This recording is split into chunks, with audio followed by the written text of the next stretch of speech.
I will follow your word, oh Lord, with every step I take. I will listen to you, oh Lord, for you will show me the way. Your word is. 이 시간 주시는 하나님의 말씀은 요한복음 17장 1절로 10절의 말씀이 되겠습니다. 이 말씀을 우리 모두 하도하시도록 합니다. 예수께서 이 말씀을 하시고 눈을 들어 하늘을 우러러 가로사대 아버지여 때가 이르렀사오니 아들을 영화롭게 하사 아들로 아버지를 영화롭게 하게 하옵소서.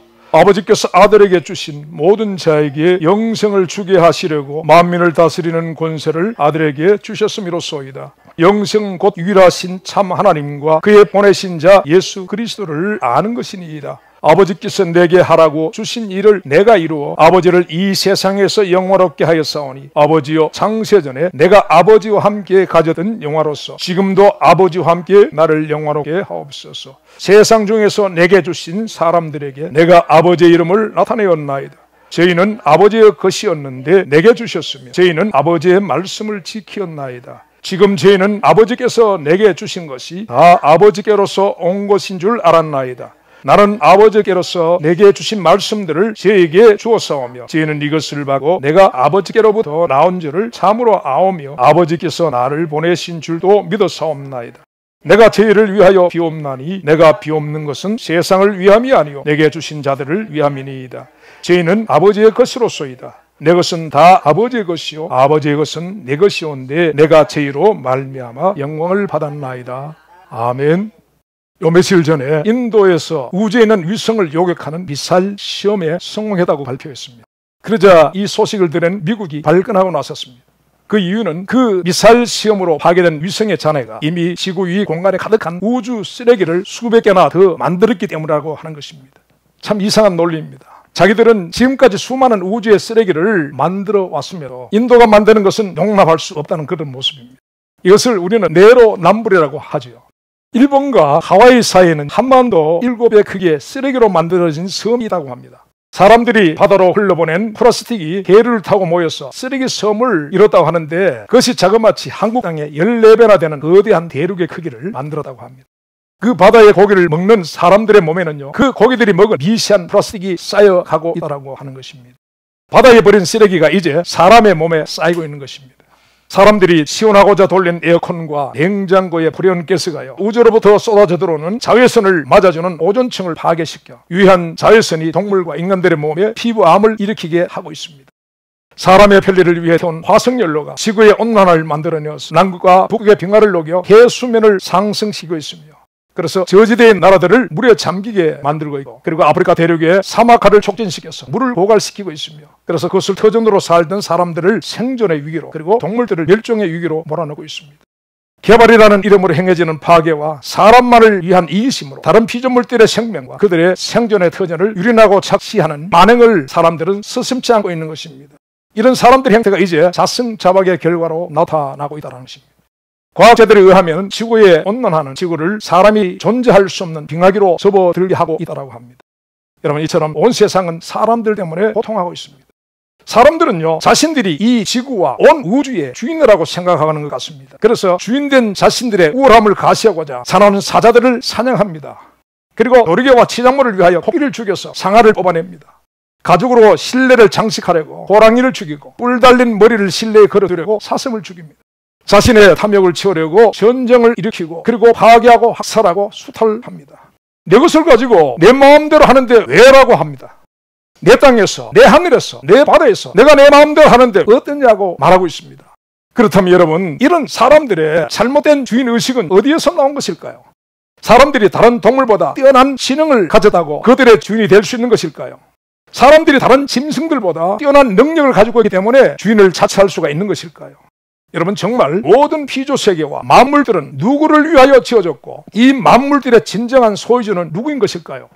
히브리서 1장 2절 말씀에 옛적의 선지자들로 여러 부분과 여러 모양으로 우리 조상들에게 말씀하신 하나님이 이 모든 날 마지막에 아들로 우리에게 말씀하셨으니 이 아들을 만유의 후사로 세우시고 저로 말미암아 모든 세계를 지으셨느니라 하셨습니다. 여러분, 이 말씀에 분명히 하나님의 아들 예수 그리스도께서 바로 하나님의 모든 창조물의 후사 곧 주인 되심을 말씀하고 있습니다. 그리고 그분은 지금도 그의 능력의 말씀으로 만물을 붙들고 계신다라고 증거하고 있습니다. 로마서 11장 36절 말씀에는 이는 만물이 주에게서 나오고 주로 말미암고 주에게로 돌아갑니다. 영광이 그에게 세세에 있으리로다 라고 말씀하고 있습니다. 그리스도는 모든 만물의 창조의 원인이시며 이유가 되시며 목적이 되시며 결말이 되시는 분이라고 말씀하고 있습니다. 골로새서 1장 16절 말씀에 만물이 그에게 창조되되 하늘과 땅에서 보이는 것들과 보이지 않는 것들과 혹은 보좌들이나 주관들이나 정사들이나 권세들이나 만물이 다 그로 말미암고 그를 위하여 창조되었고 라고 말씀합니다. 여러분, 여기서 사람을 포함한 모든 것들은 그리스도를 위하여 그리고 그리스도의 것으로 창조되었다라고 합니다. 이 말씀 속에서 성부 하나님의 창조의 목적과 이유는 오직 성자를 위하여서라는 것입니다. 결코 사람을 위하여서가 아니라고 말씀하고 있는 것입니다. 그래서 아버지께로부터 그것을 받은 아들이 말씀하십니다. 요한복음 16장 15절 말씀에 무릇 아버지께 있는 것은 다 내 것이라 하셨습니다. 그리고 요한복음 17장 10절 말씀에 내 것은 다 아버지의 것이요 아버지의 것은 내 것이온데 이렇게 또 말씀하십니다. 그리고 아버지는 여기에 더하여 아버지의 이름까지도 아들에게 주셨다고 합니다. 요한복음 17장 11절 말씀 가운데 내게 주신 아버지의 이름이다 말씀하고 계십니다. 여러분, 예수 그리스도는 죄인들이 부를 수 있도록 허락하신 거룩하신 아버지의 이름이신 것을 믿으시기 바랍니다. 그리스도는 만물의 창조주이시며 또한 아버지의 모든 것을 부여받은 상속자로서 모든 것들의 주권자이십니다. 곧 주인이 되시는 것입니다. 여러분, 여기에는 사람을 포함하여 예는 없습니다. 하늘에 있는 것들이나 땅에 있는 것들이나 땅 아래 물 속에 있는 것들이나 보이는 것들이나 보이지 않는 모든 것들의 주되신 분은 오직 예수 그리스도 한 분이십니다. 여기에 다른 주권자는 없습니다. 간혹 주권자를 사칭하는 자들이 있지만 그것들은 거짓이요 악이요 속이는 자들일 뿐인 것입니다. 사람은 그리스도를 위하여 창조되어진 것들 중 어느 것 하나라도 주인일 수가 없다는 사실입니다. 지금 사람들이 가지고 주인의 권리를 행사하려는 모든 것들의 진정한 주인은 예수 그리스도 그분이신 것입니다. 여러분, 주님의 이 주권을 인정하는 것이 믿음이며 이 믿음은 주권자를 향한 사람의 기본 오리라는 것입니다. 그렇다면 우리의 주권자가 되신 예수 그리스도께서 우리 사람들에게 주신 신분과 위치와 역할은 무엇인 것일까요? 히브리서 3장 4절에서 6절 말씀에 신마다 지은 이가 있으니 만물을 지으신 이는 하나님이시라. 또한 모세는 장래에 말할 것을 증거하기 위하여 하나님의 온 집에서 사원으로 충성하였고 그리스도는 그의 집 맡은 아들로 충성하셨으니 우리가 소망의 담대함과 자랑을 끝까지 견고히 잡으면 그의 집이라 말씀하셨습니다. 만물을 지으신 하나님의 집에서 모세의 역할은 사원이라고 했습니다. 여러분, 그는 결코 후사가 아닌 것입니다. 그가 비록 애굽의 10가지 재앙을 내리고 홍해를 가르는 능력을 행하는 일에 쓰여졌을지라도 그는 하나님의 종이요 사원일 뿐인 것입니다. 결국 그는 하나님의 집 맡은 후사가 아닌 것입니다. 오직 그 하나님의 집을 상속하고 맡아 경영하시는 분은 하나님의 아들 예수 그리스도라고 하시는 것입니다. 하나님의 온 집에서 사원으로 충성했던 모세의 역할이 바로 저와 여러분들 사람들의 역할이라고 하는 것입니다. 모세가 했던 그 사원의 역할을요, 누가복음 12장 42절 이하의 말씀에는 청직이라고 합니다. 주께서 가라사대 지혜 있고 신실한 청지기가 되어 주인에게 그 집 종들을 맡아 때를 따라 양식을 나눠줄 자가 누구냐? 주인이 이를 때에 그 종에 이렇게 하는 것을 보면 그 종이 복이 있으리로다. 내가 참으로 내게 이르노니 주인이 그 모든 소유를 저에게 맡기리라. 만일 그 종이 마음에 생각하기를 주인이 드디 오리라 하여 노비를 때리고 먹고 마시고 취하면 생각지 않는 날 알지 못하는 시간에 이 종의 주인이 이르러 엄히 때리고 신실치 아니하는 자에 받는 유리에 처하리니 라고 말씀하셨습니다. 여러분, 사람은 그리스도를 위하여 하나님의 집을 관리하는 청직이 곧 가정의 관리자, 집사, 시종이라고 하는 것입니다. 결코 주인이 아닙니다. 청지기는 주인의 것을 잠시 위임을 받아서 주인에게 속한 것들을 관리하는 자들입니다. 그는 주인의 소유된 종인 것입니다. 그가 자기의 임의로 할 수 있는 것은 없습니다. 오직 주인이 허락한 것 안에서만 일해야만 합니다. 그런데 이 말씀 가운데 두 부류의 청지기가 등장합니다. 지혜롭고 신실한 청지기와 그리고 주인이 자리를 비운 틈을 타서 노비를 때리고 먹고 마시고 취하여 주인 행세를 한 불의한 청지기가 있습니다. 그들의 모든 것을 감찰하고 있었던 주인은요, 이런 종들에게 칭찬과 형벌을 내렸다는 것입니다. 마태복음 25장 21절 말씀에 그 주인이 이르되 잘하였도다 착하고 충성된 종아, 네가 적은 일에 충성하였으며 내가 많은 것을 내게 맡기리니 내 주인의 즐거움에 참여할지어다 말씀하셨습니다. 여러분, 이렇게 착하고 충성된 종들에게 내린 주인의 즐거움은 주인의 우사의 즐거움인 것입니다. 이것을 다른 말로 구원의 즐거움이라고 할 수 있는 것입니다. 그러나 신실지 않은 종에게 주어진 것은 마태복음 25장 30절 말씀에 이 무익한 종을 바깥 어두운 데로 내쫓으라. 거기서 슬피 울며 이를 갈미 있으리라 말씀하셨습니다. 그들이 받는 것은요, 매맞음과 심판이었습니다. 소망이 없는 어둠의 자리로 쫓겨나게 됩니다. 자기에게 주인이 있음을 잊어버리고 주인의 자리에 앉아서 주인 행세를 한 악한 청지기는 영원한 어둠으로 돌아갔습니다. 여러분, 여기서 말씀하시는 바깥 어두운 데는요, 지옥을 가리키는 말씀인 것입니다. 여러분, 참으로 두려운 것은 이 세대의 사람들에게서 우리는 결코 선한 청지기의 모습을 찾아보기가 힘들다는 것입니다. 모두가 주인들입니다. 자신이 그리스도의 청지기요 종됨을 잊지 않은 겸손한 자는 찾아보기가 어렵습니다. 이 땅과 온 세상의 모든 것이 자기를 위해 존재하는 것처럼 생각합니다. 그리고 자신들은 그런 가치가 있는 존재라고 여기고 있다는 것입니다. 스스로 자신의 존재의 가치를요, 노비를 때리고 먹고 마시고 취해든 불의한 청지기처럼 다른 사람들을 위해 놓고 주인 행세를 하려 드는 것입니다. 여러분, 이것은 가진 자는 가진 자대로, 가난한 자는 가난한 대로, 높은 자는 높은 대로, 낮은 자는 낮은 대로 다 그렇습니다. 믿는다고 하는 자나 믿지 않는다는 자나 거의 모두가 그렇습니다. 그런데 그 가운데서 특별히 믿는다라고 하는 이들이 자신의 가치를 다른 어떤 사람들보다 더 높이고 있다는 사실입니다. 왜냐하면 하나님이 독생자의 죽음으로 속전을 지불하고 구원해 주실 만큼 자신들은 가치가 있는 존재라고 하는 것입니다. 그리고 이런 우월한 자신의 가치에 대한 존중과 인정이 믿음이라고 생각합니다. 하나님이 독생자를 십자가에 내어주실 만큼 가치가 있는 우리를 소중히 여기셔서 사랑의 눈으로 언제나 바라보시고 인자한 귀로서 언제나 기리신다라고 자신들의 가치를 높여 노래합니다. 그리고 사람들은 서로의 가치를 졸졸합니다. 그래서 상대적으로 자신이 더 우월한 가치가 있다고 생각하게 될 때는 교만에 빠집니다. 그리고 그렇지 못하다고 생각되어진 자는 열등감에 빠지다라는 것입니다. 여러분, 교만은 자기보다 가치가 있다고 평가되는 사람들 앞에서 언제든지 열등감으로 바뀌게 되는 것이고, 또 그 열등감은 상대적으로 자신보다 못하다고 여겨지는 이들 앞에서는 즉시 교만으로 바뀌게 된다는 것입니다. 그렇다면 여러분, 정말 사람이란 존재가 이런 가치로 평가되어야 하는 존재들일까요? 그리고 하나님이 독생자의 죽음과 바꿀 만큼 우리 인생들이 가치를 가지고 있는 것일까요? 정말 우리가 그런 가치가 있는 존재들일까요? 2010년 미국 정부가 책정한 사람들의 생명의 가치는요 910만 달러였다고 합니다. 그리고 한국은 100만 달러라고 합니다. 하지만 여러분, 실제 미국 군인들의 전사자 보상금은 2012년 50만 달러 정도였고, 한국의 경우에 산재보험의 목숨값은 그 사람의 1300에 속하는 임금에 해당하는 액수로서 한국 돈으로 그저 1억에서 2억 원 정도, 달러로는 10만에서 20만 불 정도의 액수가 되는 것입니다. 여러분, 이것이요 우리가 스스로 책정한 사람의 가치에 대한 금액입니다. 그러나 2017년 한 경매에서 레오나르도 다빈치의 그림 한 점이 4억 5천만 불에 거래되었다고 합니다. 그리고 중국의 14세기 백자 한 점에 1568만 8천 파운드, 한국 돈 약 288억에 런던 경매장에서 거래되었다고 합니다. 여러분, 그렇다면 사람의 가치가 오래전에 화가가 그린 그림 한 점보다도 못하다는 말이 되는 것입니다. 수백 년 전 어느 이름 없는 도공이 만든 도자기 한 점의 가치보다 못한 것이 사람의 가치라는 것입니다. 스스로 자신들의 가치를 최고로 여기는 사람들이 스스로 그림과 도자기를 사람의 가치 위에 둔 것입니다. 여러분, 이것은 모순입니다. 적어도 미국에서 사람의 가치 910만 불이 넘어가는 물건이 존재해서는 안 되는 것입니다. 한국에서 100만 불이 넘어가는 다른 것이 있어서는 안 된다는 것입니다. 그래야 모순에 빠지지 않게 될 것입니다. 만일 그 액수를 초월하는 것이 있다면 사람은 스스로 자신들보다 가치 있는 것이 있음을 인정하는 것이 되게 됩니다. 그런데 여러분, 현실은 이 세상에는 사람들의 가치를 초월하는 것들이 너무나 많다는 것입니다. 사랑하는 여러분, 하나님의 아들 예수 그리스도는 이 세상에 어떤 가치 있는 것을 얻고자 십자가에서 죽지 않으셨습니다.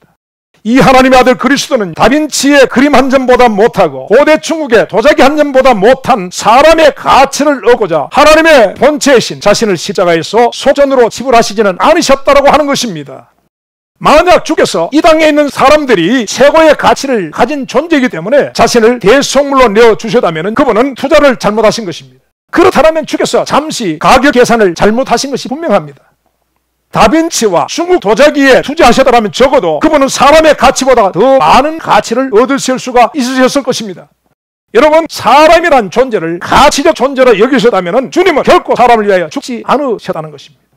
비록 미국 정부는 사람의 가치를 910만 불이나 책정을 해다지만은, 그러나 그분의 눈에, 그리스도의 눈에 가치로서의 사람은 한 푼의 대가를 지불할 수 없는 가치 제로들의 존재들입니다. 아니, 마이너스입니다. 예레미야 17장 9절 말씀에 그분의 눈에 보이는 사람들은 만물보다 부패한 만물의 찌꺼기 같은 존재라는 것입니다. 에베소서 2장 1절 이하의 말씀에 허물과 죄로 죽은 시체 같은 존재되었습니다. 에스겔서 37장에 에스겔 선지자에게 보여주신 에스겔 꼴짝이 마른 뼈들에 불과한 것입니다. 여러분, 이런 비용을 들여서 처리해야 할 찌꺼기를 값을 주고 사고 장례비를 들여 장사해야 하는 시체를 사는 어리석은 일은 그분이 결코 하지 않습니다. 그것도 거룩하시고 영광스러운 자신의 생명으로 속전을 지불하지 않으신다는 말씀입니다. 사랑하는 여러분, 하나님의 아들이 사람을 위하여 십자가에 죽으신 이유는 한 가지, 사람에게 부여된 의미 때문인 것입니다. 가치 때문이 아니라는 것입니다. 누가복음 15장 8절에서 9절 말씀에 어느 여자가 10드라크마가 있는데 하나를 잃으면 등불을 켜고 집을 쓸며 찾도록 부지런히 찾지 아니하겠느냐. 또 찾은즉 그가 이웃을 불러 모으고 말하되 나와 함께 즐기자. 이런 드라크마를 찾았노라 하리라. 주께서 말씀하고 계십니다.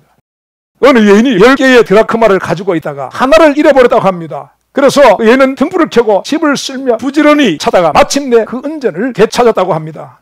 여러분, 여기 한 드라크마는 노동자 하루 품삯에 해당하는 헬라의 작은 은전입니다. 그런데 드라크마를 되찾은 여인은 기쁨으로 친구들과 이웃을 모으고 잔치를 벌입니다. 여기서 여인이 벗들과 이웃을 모아 벌인 잔치의 비용은요, 그가 찾은 한 드라크마의 가치를 넘어서는 것이라는 것입니다. 그럼에도 여인은 기쁨으로 그 비용을 지출하고 있는 것입니다. 여러분, 이 여인이 계산이 어두워서 그런 것일까요? 여러분, 이 여인이 가진 10드라크마는요, 자신의 정혼자가 사랑과 정혼의 증표로 준 것입니다. 여인은 그것을 껴 머리띠로나 목걸이로 혹은 팔찌로 만들어 사용했다고 합니다. 이것을 세메디라고 하는데, 놀랍게도 세메디는 도둑이나 강도도 훔쳐가지 않고 빼앗아가지 않았다고 합니다. 그리고 빛으로 모든 재산이 다 차비되어도 이 세메디만은 거기서 제외되었다고 합니다. 여러분, 그것은요, 금전적 가치가 아니라 여인의 일생에 가장 중요한 혼인의 언약과 사랑의 언약이 담긴 증표로서의 의미이기 때문에 이것을 도둑도 강도도 채권자도 존중해 주었다고 하는 것입니다. 그런 드라크마 하나를 여인이 잃어버렸을 때 여인이 드라크마를 애타게 찾은 것은 한 드라크마의 가치 때문이 아니라는 것입니다. 그 드라크마가 가지고 있는 의미 때문인 것입니다. 여인이 등불을 켜고 땅을 쓸며 찾고 또 찾은 것은 잃어버린 의미였습니다. 여인에게 있어 드라크마의 가치는 중요한 것이 아닙니다. 그것이 한 드라크마이든지 한 달란트이든지 그 여인에게 그것은요, 가치를 초월하는 것이었다는 것입니다. 그래서 그것을 되찾는 순간 여인은 기쁨으로 그 드라크마의 가치를 넘어서는 잔치를 합니다. 여러분, 의미는 가치를 초월하는 것입니다. 이 드라크마는 주께서 잃어버린 사람들이 그것을 찾고 또 찾고자 등불을 켜고 땅을 쓰는 여인은 그리스도를 의미합니다. 여러분, 사람의 존재는 가치에 있지 않습니다. 의미에 있습니다. 하나님은 모든 만물을 그 아들을 위하여 창조하셨다고 합니다. 그리고 그 아들을 만유의 후사로 세우셨습니다. 그래서 아버지의 모든 것은 아들의 것이 됩니다. 요한복음 17장 6절 말씀에 세상 중에서 내게 주신 사람들에게 내가 아버지의 이름을 나타내었나이다. 저희는 아버지의 것이었는데 내게 주셨으며 저희는 아버지의 말씀을 지켰나이다 라고 하신 것처럼 아버지가 그 아들에게 주신 것의 대표적인 것이 사람이었습니다. 그래서 여러분, 하나님의 아들 그리스도께 사람이란 존재는 마치 여인이 정혼자로부터 받은 드라크마와 같은 의미인 것입니다. 요한복음 17장 12절 말씀에 내게 주신 아버지의 이름으로 죄를 보존하와 지켰나이다 라고 하신 것처럼 그것은 하나도 잃어버릴 수가 없고 보존하고 지켜야 하는 그런 존재라는 것입니다. 여러분, 이것은 결코 사람의 가치 때문이 아닌 것입니다. 아버지가 아들에게 주셨다는 의미 때문인 것입니다. 하나님이 모든 만물을 창조하실 때 그것들의 하나하나의 가치를 매겨가면서 창조하신 것이 아닙니다. 창조주 하나님은 그것들 하나하나의 의미를 부여하시며 만드셨습니다. 그러나 여러분, 그것들을 관리하며 다스리는 청지기로 시험을 받은 사람들은 하나님이 만물에게 부여하신 의미를 재버리고 모든 것을 가치로 구별하고 판단해버렸습니다. 존재의 의미를 그 존재의 가치로 전락시킨 것입니다. 마태복음 10장 29절 말씀에 참새 2마리가 한 아시론에 팔리는 것이 아니냐. 그러나 너희 아버지께서 허락지 아니하시면 그 하나라도 땅에 떨어지지 아니하리라 하셨습니다. 하나님이 친히 그 참새를 기르고 계시고 공중을 날며 땅에 번성하라고 복주시고 그리고 보시고 좋아하고 계신다는 참새에게 주어진 의미를 저버린 사람들은 그저 2마리의 한 아시론이라는 가치로 전락시켜버렸습니다. 여러분, 한 아시리온은 노동자의 최저 생계비 한 데나리온의 16분의 1에 해당하는 아이들의 과자값 정도의 작은 액수입니다. 그리고 참새 한 마리의 가치는 32분의 1 데나리온에 불과하다고 한 것입니다. 그래서 사람들에게 존재의 의미를 무시당한 참새는요, 참으로 이처럼 하잘것없고 보잘것없는 존재로 거래되고 있다는 것입니다. 여러분, 이런 사람들은 참새뿐 아니라 같은 사람에게도 가치를 매겨왔습니다. 그 사람의 소유와 그 사람의 능력에 따라서 그 사람의 귀천을 판단해 왔습니다. 이런 기준으로 각기 다른 사람의 생명의 가치를 정했고 돈으로 거래할 수 있는 것으로 여기고 있습니다. 사람들에 의하여 하나님이 사람에게 부여하신 의미는 철저하게 무시되었고, 그래서 사람의 신체와 장기들은 기계 부품처럼 매매되고 있습니다. 마태복음 6장 29절 말씀에 그러나 내가 너에게 말하노니 솔로몬의 모든 영광으로도 입은 것이 이 꽃 하나만 같이 못하였느니라 주님이 말씀하셨습니다. 여러분, 솔로몬 왕이 누리고 입었던 그 얻은 부귀 영화라도 오늘 이다 없어질 들꽃 하나에 하나님이 부여하신 의미와는 비교될 수가 없는 것이라고 하십니다. 여러분, 의미는 가치를 초월하는 것입니다. 하나님은 사람들에게 하나님의 창조물들의 의미를 훼손하고 그것들에게 가격을 매길 수 있는 권한을 주신 적이 없습니다. 특별히 사람이 사람들을 향하여 그 가치를 매기고 귀천을 판단할 수 있는 자격을 주신 적이 더욱 없습니다. 그럼에도 불구하고 자신을 하나님의 자리에 놓고 사람들을 가치가 없어 쓸모없는 자, 그리고 우등한 자와 열등한 자, 쓸데가 있는 자로 그 가치를 판단하는 자들은 사람 하나하나의 의미를 부여하신 창조주 하나님을 판단하는 심각한 죄를 짓는 자들이라는 사실입니다. 여러분, 하나님은 이들에게 진노하고 계십니다. 요셉의 형들은요, 홀로 채색 옷을 입고 꿈자랑을 하면서 아버지 야곱의 사랑을 독차지하는 요셉을 너무나 싫어하고 죽이고 싶을 만큼 미워했습니다. 그런 그들이 어느 날 집에서 멀리 떨어진 들에서 짐승대를 치고 있을 때 마침 요셉이 아버지 심부름으로 그들을 찾아왔습니다. 보는 이도 없고 간섭한 이도 없는 광야에서 요셉을 만난 이복 형들은 요셉을 죽이려고 구덩이에 던졌습니다. 그러나 구덩이에서 죽지 않고 있는 요셉을 끌어올려서 노예 상인에게 은 20개의 그를 팔아 넘겼습니다. 증오의 눈이 먼 요셉의 이복 형들은 요셉을 향한 아버지 야곱의 사랑을 은 20개의 가치로 전락시켜버린 것입니다. 아버지 야곱에게 요셉은 그의 일생에 생명처럼 사랑했던 아내 라헬이 남기고 간 아들로서 사랑했던 여인 라헬을 느낄 수 있는 너무나 사랑하고 세상 어떤 가치로도 바꿀 수가 없는 소중한 의미를 가진 존재였습니다. 야곱이 요셉에게만 입힌 채색 옷은 이런 의미를 담고 있었습니다. 그런데 야곱의 다른 아들들인 요셉의 배다른 형제들은 요셉에게서 그 채색 옷을 벗겨 찢어버리고 짐승의 피를 칠하여 아버지 야곱에게 갖다 주므로 그 의미를 짓밟아 버렸습니다. 그리고 노예 상인들에게 요셉을 은 20개의 가치로 바꾸어 버렸다는 것입니다. 요셉의 찢기고 피 묻은 채색 옷을 받아들고 인생의 가장 소중한 의미를 잃어버린 야곱은 절규합니다. 만약에 그 아들들이 요셉을 대신할 수 있는 몸값을 요구했다면 야곱은 자신의 모든 것을, 자신의 전부를 내어줬을 것입니다. 야곱에게 있어 요셉은 가치로서 거래될 수 없는 생명 같은 소중한 의미였습니다. 여러분, 의미는 가치를 초월하는 것입니다. 이 의미를 상실한 야곱은 자기 옷을 찢고 붉은 배로 허리를 동이고 오래도록 애통하며 주기를 원하며 요셉을 위하여 울었다고 합니다. 여러분, 이렇게 야곱의 의미에서 형들의 가치로 전락한 요셉은 애굽에서 비천한 노예살이를 하게 됩니다. 요셉은 모진 세월을 은 20개의 가치가 된 노예로 보내게 됩니다. 그리고 거기서 한 걸음 더 나아가서 이제 더 이상 가치를 매길 수도 없는 가혹한 죄수로 전락하게 되고 감옥에서 죽음과 같은 세월을 지내게 되었습니다. 여러분, 이것은 요셉뿐 아니라 어떤 사람이라도 그들에게 주어진 존재의 의미가 박탈되고 가치로 판단될 때 마치 아프리카에서 잡혀온 노예들처럼 우리 모든 인생은 애굽이라는 세상의 노예가 되고 세상 임금인 바라고 만든 옥에서 억울한 옥살이를 하게 되는 비참함과 절망 속에 빠지게 되는 것입니다. 여러분, 여기에는 예외가 없습니다. 그런데 그런 요셉을 하나님이 회복시키십니다. 은 20개의 가치가 매겨진 노예에서 이제는 더 이상 사람들이 가치로 평가할 수 없는, 더 이상 사람들의 가치로 평가될 수 없는 애굽의 총리의 자리에 그를 앉히신 것입니다. 하나님이 지난날 꿈쟁이 소년에게 부여하셨던 그 의미를 회복시키신 것입니다. 결코 하나님이 요셉에게 부여하신 의미는 형들이 빼앗을 수도 없고 어떻게 가릴 수도 없는 것이라는 것입니다. 그렇게 세월이 흘러서 애굽의 총리된 요셉 앞에 자신을 은 20개의 거래되는 노예의 가치로 전락시켰던 이복 형들이 양식을 구하려고 나타났습니다. 요셉은 자신을 숨긴 채 그들을 정탐꾼으로 몰아붙여다가 그들에게 곡식을 주어 돌려보내었습니다. 그리고 다시 곡식을 구하려 올 때 그들이 정탐이 아님을 증명할 수 있도록 그들의 막내 동생 베냐민을 데리고 올 것을 명령합니다. 요셉은 자기의 친동생 베냐민까지도 팔아먹을 수 있는 형제들의 손에서 그 동생을 건져내고 싶어 한 것입니다. 그리고 그는 몰래 그 형들의 곡식 자루에 그들이 곡식 대금으로 지불했던 돈을 다시 씹어 넣고 돌려보냈습니다. 그래서 그들이 돌아가는 길에 자루에서 돈을 발견하게 되고 그들은 두려움을 떨며 절망합니다.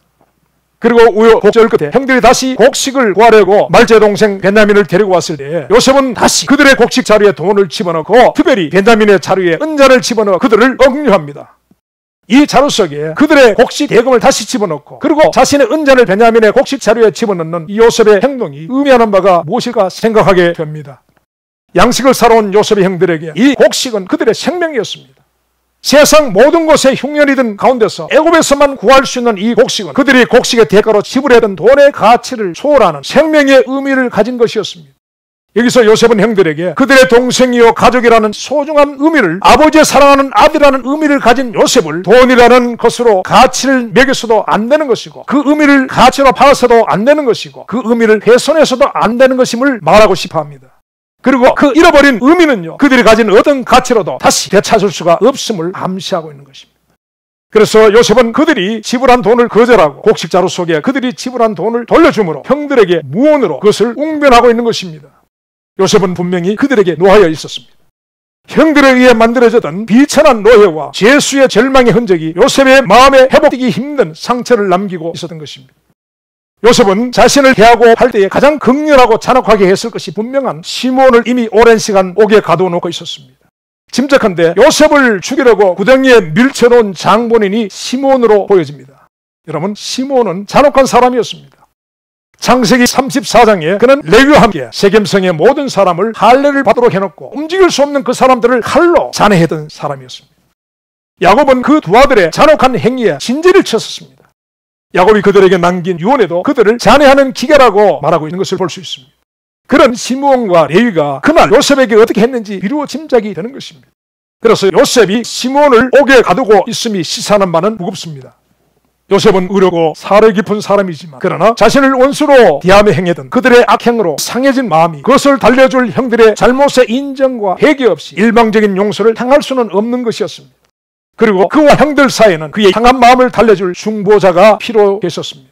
근데요, 그 요셉 앞에 유다가 엎드려 베냐민을 위하여 간청합니다. 거기서 유다가 구한 것은 그와 그들의 가족의 생명인 양식을 위함도 아니요 자신의 생명을 구함도 아니요 오직 한 가지 베냐민을 구했습니다. 그리고 베냐민을 대신해서 자신을 종으로 내어놓았습니다. 이 유다는 지난날 들에서 요셉을 노예 상인에게 팔 것을 주동했던 그 유다가 아니었습니다. 요셉 앞에 엎드린 유다는 결코 베냐민이 은잔 하나로 인하여 종으로 전락될 수가 없고 되어서는 안 되는 이유를 말하고 있습니다. 이 베냐민은 바로 그의 늙은 아버지의 생명이라고 베냐민의 존재의 의미를 설명합니다. 여러분, 이 유다는 회개한 자인 것입니다. 지난날 유다는 동생 요셉을 노예의 가치로 보았지만 세월이 지난 그는 이제 동생 베냐민을 의미로 해석하고 이해하고 있음을 볼 수가 있습니다. 창세기 44장 22절 말씀에 우리가 내주께 말씀하기를 그 아이는 아비를 떠나지 못할지니 떠나면 아비가 죽겠나이다. 30절에서 31절 말씀에 아비의 생명이 아이의 생명과 결탁되거늘 이제 내가 주의 종 우리 아비에게 돌아갈 때에 아이가 우리와 함께 하지 아니하면 아비가 아이 없음을 보고 죽으리니 이같이 되면 종들이 주의 종 우리 아비의 흰머리로 슬피 음부로 내려가게 함이니이다 라고 말하고 있습니다. 이 유다가 요셉에게 간청합니다. 33절로 34절 말씀에 청컨대 주의 종으로 아이를 대신하여 있어서 주의 종이 되게 하시고 아이는 형제와 함께 도로 올려 보내소서. 내가 어찌 아이와 함께 하지 아니하고 내 아비에게 올라갈 수 있으리까 두렵건대 제 해가 내 아비에게 미침을 보리이다. 여러분, 유다의 자신의 목숨을 담보로 하는 중보는 우리에게 마음이 상하여 진노하고 계시는 하나님과 우리 사이에 서서 중보하시는 그리스도의 모습을 그림자로 보여주고 있는 것입니다. 유다의 이 중보는 요셉의 상처로 깊은 상한 마음을 치료하고 회복시켜줍니다. 요셉의 날선 마음을 무너뜨렸습니다. 요셉은 유다의 중보의 간청을 들으면서 그는 터져나오는 오해를 감추지 못하고 대성통곡을 하게 됩니다. 그리고 요셉은 그 눈물과 함께 형들을 용서합니다. 자신이 그들이 애굽에서 팔았던 요셉임을 드러내고 그들을 가슴으로 받아들입니다. 위대한 화해가 일어났습니다. 가치를 버리고 의미를 회복한 유다로 말미암아 이스라엘 12지파를 세우는 화해의 역사가 일어난 것입니다. 하나님은 중보자 유다를요 야곱의 또 하나의 장자, 영적 장자로 세우셔서 인류의 중보자 예수 그리스도의 계보의 조상으로 세워주십니다. 마태복음 24장 12절 말씀에 마지막 때를 묻는 제자들에게 주님이 말씀하십니다. 불법이 성함으로 많은 사람이 사랑이 식어지리라. 여러분, 오늘 사람들도 이 세대가 사랑이 없다라고 한결같이 말합니다. 사랑은 사람들이 사람을 가치로 평가하는 데서는 결코 나올 수가 있는 것이 아닙니다. 여러분, 그렇게 하는 것은 하나님 앞에서 불법인 것입니다. 그런 불법에서 나오는 것은 높은 가치에 속한 자의 교만과 오만이 있을 뿐인 것입니다. 그리고 낮은 가치로 평가되는 자들의 열등감과 중고만이 있을 뿐인 것입니다. 사랑은 의미를 회복할 때 생겨납니다. 작은 어린아이 한 명을 보아도 그 아이의 가진 능력과 영향력의 가치로 판단하는 것이 아니라 그 아이에게 있는 천사가 밤낮으로 하나님을 배웠고 있는 존재로서의 의미를 생각할 때 그 아이를 아끼고 사랑하는 마음이 생겨나게 되는 것입니다. 마태복음 25장에 주께서 말씀하신 마지막 심판 때에 줄이는 자에게 먹을 것을 주고 목마른 자에게 마실 것을 주고 나그네 된 자를 영접할 수가 있고 벗은 자에게 옷을 입히고 병든 자를 돌아보고 옥에 갇힌 자를 돌아보았던 구원받은 자들의 이런 사랑은 그들이 세상에서 사람들을 유익과 무익의 가치로 보았다라면 절대로 일어날 수 없는 사랑이라는 것입니다. 가난하고 병든 그들 한 사람 한 사람에게 한 것이 곧 주께 한 것이라는 그 의미를 아는 자에게 일어나게 되는 것이라는 것입니다. 주님은 마태복음 24장 25장 종말장에서 한 번도 믿음으로 네가 구원을 받았다라는 말씀을 하신 적이 없습니다. 그러나 여러분, 주님은 이곳에서 구원받는 믿음이 무엇인가를 가르쳐주고 계신다는 것입니다. 여러분, 주님이 말씀하신 구원받는 믿음은 주님이 오실 때까지 꺼지지 않는 등불을 켜고 있는 자들과 그리고 주님이 오실 때까지 주님을 향한 착하고 충성된 마음을 가진 자들 그리고 우리의 이웃들에게 한 것이 곧 주께 한 것이다라는 그런 말씀을 하고 계십니다. 이것이 구원받는 믿음이라고 말씀하시는 것입니다. 여러분, 이 심판의 장 마태복음 25장에 양과 염소로 분별되어져서 영생과 영벌에 들어간 자들을 나누는 기준은 가치로 전락하고 유익과 무익의 관점으로 모든 것이 평가되는 세상에서 모든 사람은 하나님의 형상이라는 잃어버린 그 의미를 회복한 자들과 사람들을 가치의 관점으로 판단하며 거기에 따르는 이익을 따라 사람들에게 행하며 하나님이 부여하신 그 의미를 인정하지 못하는 자들의 차이라고 할 수 있습니다. 여러분, 주님의 구원을 바라는 자들은 두려운 마음으로 이 말씀을 붙잡아야 합니다. 사랑하는 여러분, 우리를 움직이게 하는 것은 무엇입니까? 가치인 것입니까? 의미인 것입니까? 사랑하는 여러분, 부디 우리 모두가 요셉을 은 20에 팔았던 유다에서 베냐민의 의미를 지키기 위하여 대신하여 자신을 종으로 내어놓았던 유다와 같은 회개와 회복이 그리스도께 드려질 수 있는 우리 모두가 될 수 있기를 바랍니다. 주님의 빛이 저와 여러분을 비춰주시길 바랍니다. 기도하시겠습니다. 주님, 하나님이 지으시고 보시기에 좋아하셨던 그 의미로 충만한 세상을 볼 수 있도록 하나님 물과 성령으로 거듭난 자의 눈을 우리에게 허락하여 주옵소서. 예수님의 이름으로 기도합나이다. 아멘.